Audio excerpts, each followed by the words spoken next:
Welcome to Live at the Blue Box. It is now time for Input Junkie. We are going to do an interview tonight with Eileen Tull. Hello. But we haven't introduced you yet. No. That's coming. That's good, yeah. Is this your book? That's not my book. And let's introduce name's ourselves on- really quick down on the end there. Absolutely. My name is Chris Mao. I'm co-owner of Blue Box Cafe and host several podcasts here on the Southgate Media Network. Okay, and I'm Rob Southgate, and obviously I'm on a lot of those shows too. And we are streaming live on YouTube and Google Hangout. We're on Twitch tonight too, aren't we? We're on Twitch. Wow. We're on Meerkat. And We're like our all over the next world. show, Oh my we're going to gosh. try to be on Periscope. I just couldn't Yes. pull that together that quickly. But hey, you know what? It's the first night we're trying. Are we on at Exactly. Blue Box? We are on what? Are we on at Blue Box? We are on a Blue Box, yes. We're Sorry. on, right? You guys can hear us? Yeah, okay. No reaction from the crowd except for Scott with a very What? quiet yeah. They're like, Scott yeah, grimaced, yeah. but that's So, okay. all right, let's Excellent. do this thing. Dun, dun, dun. So tonight we have a very special guest with us. We have Eileen Tull. Hi. Hi, Eileen. Hi. Okay, I don't know you, Eileen, No. but I was reading a little bit of your stuff Oh. online. Okay. So you are a writer and a performer, correct? Yes. Tell us what you do. So what I do is I'm a solo performer. So I perform lots of different kinds of mediums. I do a little bit of stand-up comedy. I do spoken word, performance art, storytelling, and I do long-form one-woman shows. And I have created, written, and I am performing a new one-woman show starting next Friday. Ooh. Dun, dun, Yeah. Dun, dun, dun. And it is a one-woman show about life, love, and Harrison Ford movies. And it is an autobiographical tale of one woman's journey through the asteroid field of love and dating, trying to find the droids she's looking for in the form of a scruffy Nerf nerf herder. herder. Yeah, Yeah. scruffy-looking nerf herder. I knew where that was going. You knew it. I love people who You're, can finish and you're the just quote. waiting for somebody to say, I know. I was like, I know. I know. Waiting for that, right? exactly. Or for somebody to tell me they love me Yeah, so then that you- I That's right. can You say. can say I know. That's I when know. you get to be the solo. Exactly. So, and I will be performing that show here at Blue Box Cafe Yeah. next Awesome. Sunday at 3 o'clock. Yes, she will. Yeah, a week from tomorrow. Fantastic. Yeah. So those of you that are here, get on your phones, erase your plans, be here Sunday Yeah. to see this. Doors open at 2:30. Show at 3. exactly. There you go. Coffee will be flowing. Coffee will be flowing, yes. Yes, coffee. And laugh and hilarity will ensue Mm-hmm. after. So you've During- you do all these different mediums, you're a performer. Do you have a background in acting? Is this something that you came to, or did you say, this is what's hitting me and I got to get this out there? I've been performing. I mean, there are a lot of people that say this, but I've been performing ever since I was a child. Like my whole life has been a performance. But I've been in theater and performance Ever. forever, Yes. but not very successfully. I think there are a lot of people who are like, I was the class clown, or I was the star of all the school plays. I was never cast in things. I was not. Did you try? Oh, I tried. Were you always like, you were always the tree or like Or sister or number they, like, 7? You got I- cut Like- from being the rock. I was always cast as a man in the background. Like, I was cast as drunk man in Nice. Guys and Dolls. I was cast as police man in Pirates of Penzance. It's because in high school, I sang bass in the choir because my voice was lower than the boys. Oh. So it's really popular. You can imagine. Had a lot of You were of going for the guys. Suzanne Plachette look or the voice If before. they Sorry. did a live show, Hello, Bob. Yes. the Bob Newhart show. I know. I'm You're really. like, oh, I got the part now. My next project is a one-woman show about Kathleen Turner. Ooh, nice. No, that would be. Now it is. Now, Now wait, that's what I'm Kathleen gonna Turner now or before? Hold on. Before she still had a deep voice. What are you talking Yeah, about? right. do. Yeah, I'd say Romancing the Stone. That's right. You know, her voice in Monster House was the greatest thing ever. I haven't seen Monster House. You're missing I'm- out. Okay, It's I'm gonna fantastic. go see Monster And House. She's the voice of the Monster House. And she's got this voice. You're like, whoa, Kathleen Turner. She's so great. Yes. But anyway, so it's all about Kathleen Turner. But I Is that your next play, Kathleen? Like you said, Kathleen that's Turner Turner Overdrive. Overdrive. I'm turning in your wife. I'm a minute behind. I apologize. That's right. But yeah, and I went to Loyola in Chicago for theater, and I did a lot of producing and directing, and I kind of tried every part of the theatrical experience, and I just could never find. Did they ever let you in? Did they ever let you be in something? They let me be in one play. It was a Burial at Thebes. It was the Antigone story, so it was very Greek, very sad. I was a chorus member, but yeah, I mean, I got to. They didn't call you a guy in that, did No, they? Like, I was a girl. Guy chorus member, like, really? Right, like all these other women, and I was like a soldier. No, I was. Yeah, I got to be a lady. Nice. A lady in a play. And yeah, so I tried a little bit of everything, and I didn't ever find a good fit. And then people had always said, you talk a lot, you should do a one-woman show. And I didn't really understand how to do it. And so I moved to San Francisco for a little while, and I decided, okay, I'm just going to try to do a one-woman show. I applied to the San Francisco Fringe Festival, and I applied. Usually you have like a script and an idea, and you're ready with your show. I applied with a title, and I got in because they just pick it out of a hat. And that's when the nightmare began. Oh, I have to do this. Yep. Whoa, hey. I was like, it's February, the show's in September, so I've got to write it. So I did, and I just sort of flew by the seat of my pants and created a one-woman show. And that one was about Jesus, because I have a thing for carpenters. Karen, Thank Richard. you. Thank you to the one. You got me. You get me. I got it. Harrison Ford, the carpenter. I got it. You know, just like. Something tells me you got a lot of material to work on for plays in the future. Yeah, I've got a lot of things I should go to therapy about. But anyway, so I just created that one-woman show, and when I came back to Chicago, that's kind of what I've been doing is creating long-form and short-form solo pieces. Okay. Yeah. And you said you did stand-up comedy. I mean, do you do straight stand-up comedy, or are you basically going up doing almost like performance pieces? When I do stand-up comedy, it's your traditional like. What's up with these peanuts? Right, like Harrison Ford is so great. How great is he? No, but I don't do it as much anymore. That's what the audience should say whenever Like, Harrison Ford is brought up. Yes. I don't care. I don't care. Tommy Lee Jones. So That's when I perform. We get a lot of that. Okay, never mind. I did a lot of very traditional stand-up comedy, and I think I've done a little bit of like character-y stuff, but it just isn't. It isn't as much my bag. Stand-up comedy. Did you do it like locally, or did you actually get outside of Chicago with it? I have done it outside of Chicago. I actually started it in Cincinnati. I've lived in a couple different places, so I started in Cincinnati, and then I was doing it in Chicago, and I was actually, I got accepted into a festival in Louisville, and through that I was, there's a small but really great show called Laughs, and it's nationally televised. It does come on in Chicago. It comes on in a couple cities, and so I was featured on that show, and it got me my IMDb page. So I was really excited about it. I feel left out. I need to get one. Yeah. You'll get one eventually. Someday. Yeah, no, it's okay. You can subscribe and get one, It's like Hollywood stars. You can just pay for it. It's true, but now I can be like, I was on TV doing stand-up, and people are like, oh my God, really? Oh my gosh, I don't really like it. Yeah, I'm like, it's not my thing. So did you ever try like improv or any of that stuff? Did you ever experiment with that? I've done some improv. I find that I'm too selfish to do improv. I try to write the scene. Spotlight on you. I know. I'm like, who are these other people talking? And when you do one-woman shows, you are guiding everything. Mm-hmm. You're the and one that's woman. really difficult when you're improvising with a group. Yeah. Exactly. And I think I come from a really big family. I have 5 brothers and 1 sister, and I'm the oldest girl, so I tend to like corral everybody together, make sure nobody's crying. Everybody has like their shoes on. And if they are crying, you shame them very well. I know what the older siblings do. Exactly. Yes. So I feel like I'm. You're like older siblings, hands up.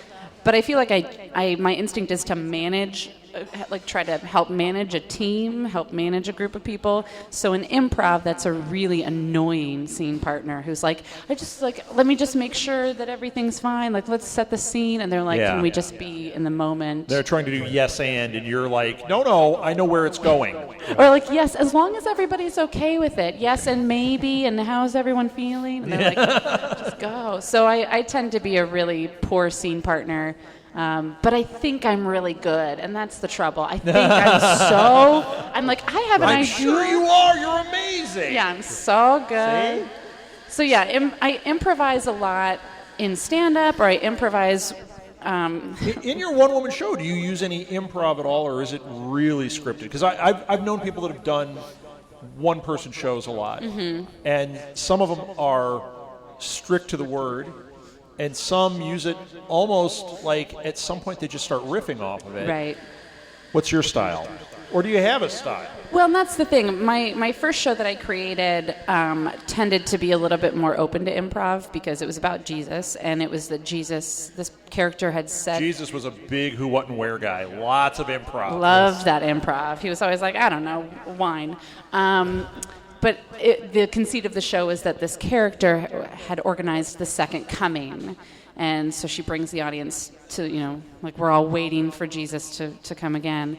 And so there was moments of like, depending on the space I was in, depending on the audience, you can kind of adjust some things and improvise. But there was a very specific script. And this is the show, which is called Bad Dates, or What Killed That Monkey in Indiana Jones Only Makes Me Stronger, is the whole title. That's kind of hard to fit anywhere. You can't fit that in 144 characters. No. Right. Can't tweet Not that one tweetable. out. It's not Yeah, tweetable. the hashtag is Bad Dates or Or how to... or how to really links. shorten up your No titles to all. pictures. Yeah. So yeah, right now it's much more to the script, but we'll see. I mean, if an audience is really into it, if something Harrison Ford newsworthy comes up, like I might have to add it into the show. I broke my leg again. He does a great impersonation of Harrison Ford. No. Harrison Ford comes up a lot here. Yes. So, yeah. I mean, he's a constant. Like Absolutely. somebody said to me, like, why Harrison Ford? Why are you writing a show about him? And I was like, because he has been a constant in my life ever since I was born, and he's a pop culture icon. Everybody has an experience with Harrison Ford, whether they have seen Star Wars and they love Star Wars, whether they've seen Indiana Jones and they love Indiana Jones, or they just, they've happened upon him in some way because pop culture has embraced this man so much. And Oh, yeah. You didn't mention 7 Nights and 7 Days. I'm really shocked. 6 days, 7 nights. Was Please, it- well, please. yeah. Working Girl, you didn't mention that. Working Blade Girl. Runner, didn't mention Blade that. Runner was good. It's all on the show, guys. I don't want to reveal too much. We don't want to give away Regarding- all the show Was secrets. it Hanover Street? That was another one. Remember Regarding that one? Henry, boom. Is Oh, in it. regarding yeah, Henry. Henry, Yeah. In it. We have Harrison Ford Tourette's up here. Fugitive. We can keep going. What was that one? The Fugitive. Oh, The Fugitive, Yeah, The Fugitive, we almost forgot Witness, that. Clear and Present That's going to be her Danger. sequel. That's right. Witness. Can I get a It's witness? the second. It's after the Bad Date. You're now the fugitive. So Let you to run too. There you go. I'm not getting booed, but I got a titter of a laugh Yeah. on that one. I like that. So we've been talking. We always talk about like writing styles and all that. What's your way of doing it? Do you because this is different than writing a book or writing a short story for a lot of people. Some people it isn't. Right. I know when I do script writing, I like it to be in my space doing it. Once again, I know other people that like to kind of workshop it, try to do it in front of people and see what the reaction is, try to get the dialogue down that way. What's your style? Well, with this, I did a lot of workshopping. I started writing this show. I had the idea for it about 3 years ago, but I started writing it in earnest last fall.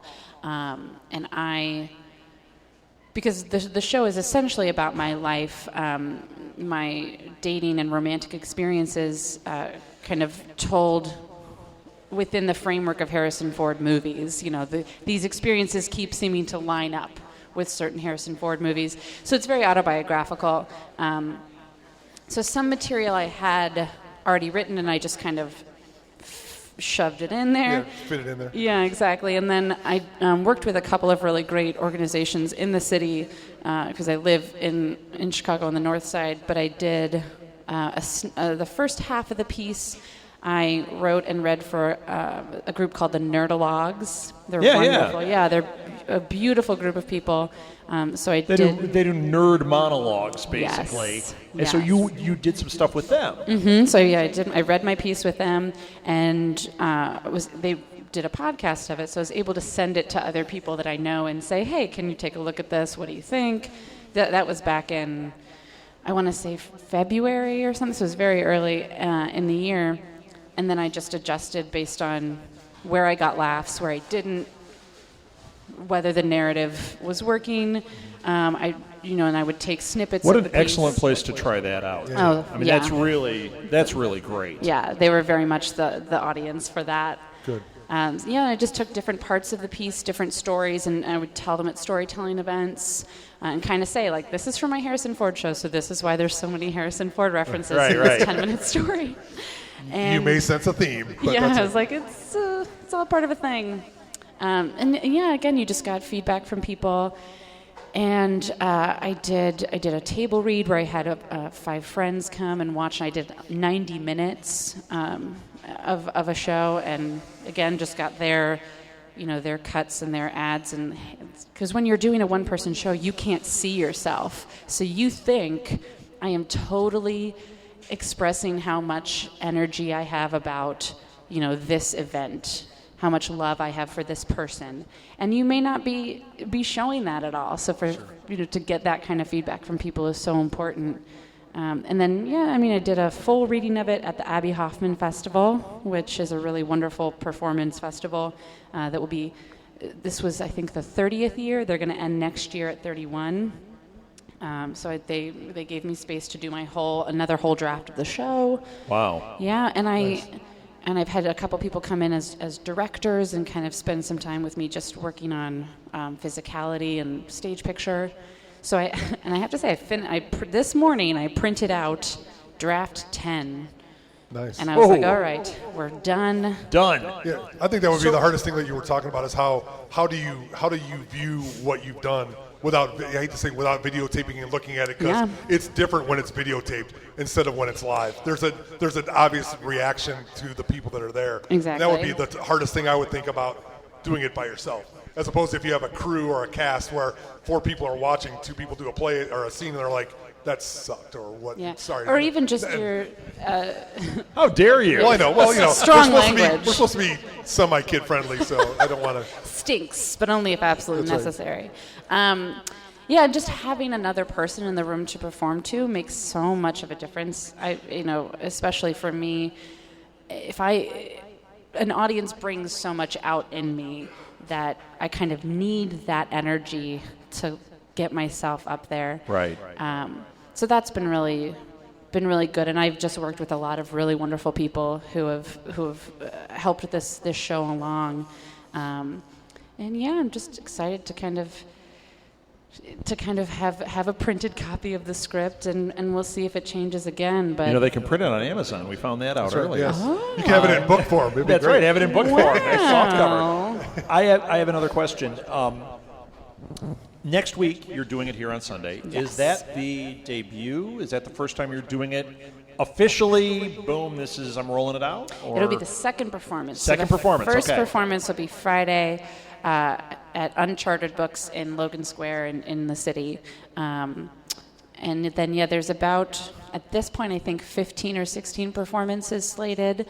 The way I'm doing it is, you have the option of kind of renting a theater for 6 weeks, Thursday through Sunday, trying to get people to come in. And I just figured that I would go with this kind of show, this kind of content, that I'm going to go where the nerds are. And It's a smart move. Yeah, I'm going to do the show for them in and their if you space. build audience, if you start to build audience and people follow you, you can always go, you know what, I am going to rent a theater. I'm ready to make that move.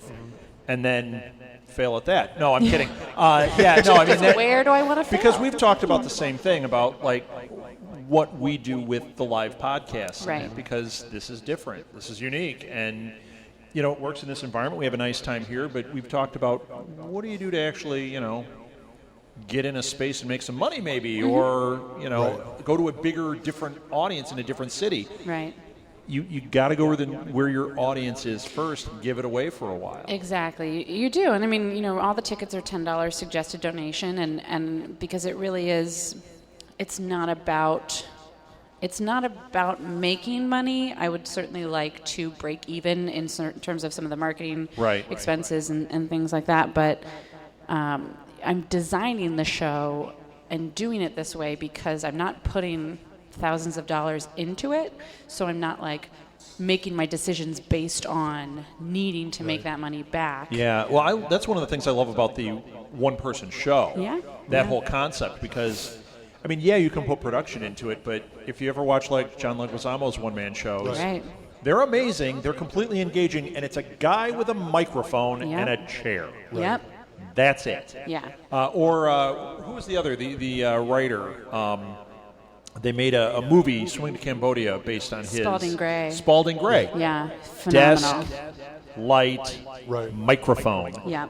Completely engaging one-man shows. Amazing. Yeah, and there are a lot of really wonderful people. I mean, Anna Devere Smith is phenomenal. Sarah Jones, and both of those women do characters a lot of the time.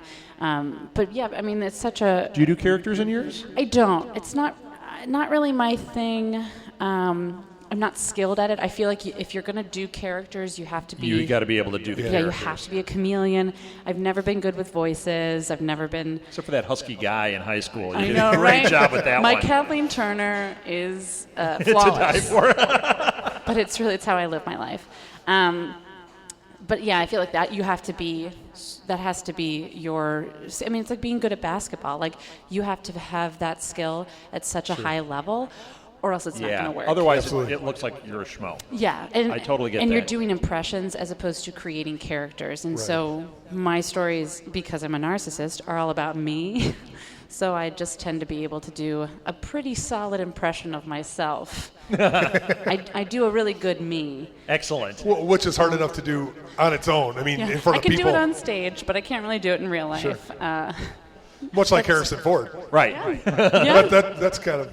So, again, giving away plot secrets. I apologize. I don't want to run out of time here. I do want to find out, is there anyone in the audience, does anyone have a question that they'd like to ask? Anyway.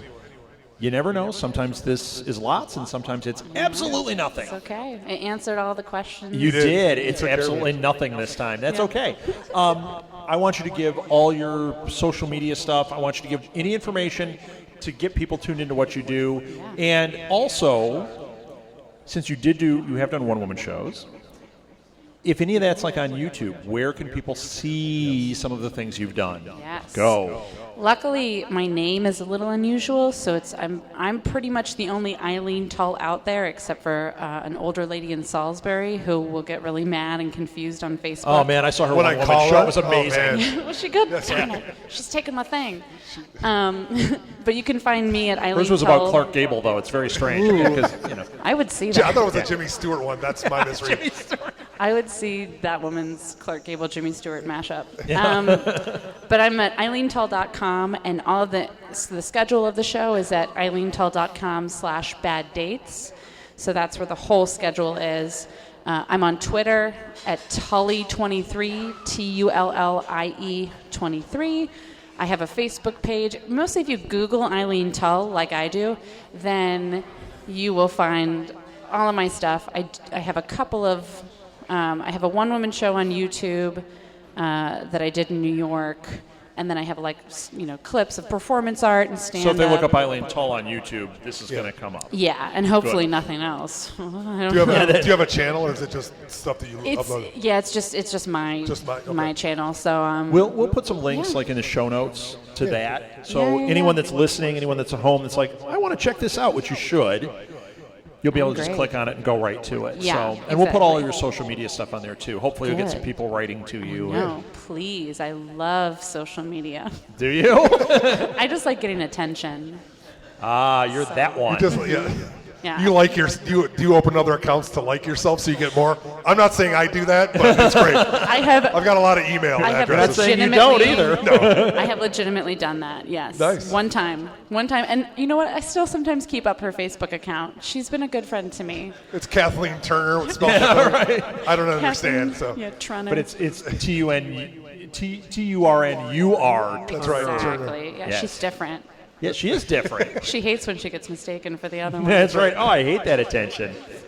So Nicolas all right, Cage well, keeps liking the page. You have to unfriend him. It's horrible. It's a bad. that's bad true of thing. everybody on Facebook. It's Nicolas Cage Nicolas again. Cage.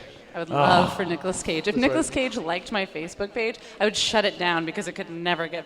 No, that would be pretty amazing. I want to live a long life, but right. I could die then. Well, we'll be sure to tag him in the tweet about the podcast. Please. One for Nicolas Cage, one for Harrison Ford. Yeah. That's right. I mostly Yeah. for some reason this is all for Nicolas Cage to give me attention. This is all to meet Nicolas okay. Cage. I don't think know that's going to be how. the next one. That's right. Yes. Nick Cage. Yeah, we're going to write a whole bunch of one-woman shows for you here. Nicolas Cage is coming up. Now you're going to have to do a Clark Gable mashup. Just know. under the other name, though, in order to be accurate. right. Yeah. That's true. So, oh that's my how it gosh. works. That'll be It's a all character. happening. See, you're in. So Doing it. Sunday here. Right here. Yes. Next Sunday right here. Yeah. And $10 suggested donation. Yeah. So if you're coming, You can always please give more. Take the suggestion. always yeah, give you can always more. give more. You can always but it buy does a help bunch keep of the creative coffee. juices flowing. There are expenses, as we know. And thank you so much, Yeah. Eileen. This was Thanks. wonderful. I'm so Thank glad you you were out here. It was guys. great meeting Yeah. you. Awesome. Thanks. So good to And meet you guys. thank you so much. Yeah. All right. That's it for this show. We will be moving on. Let's hear it for All right, her. yes, Eileen. Thank you guys. And good luck with the show. It's going to be awesome. Thank I you. am sure.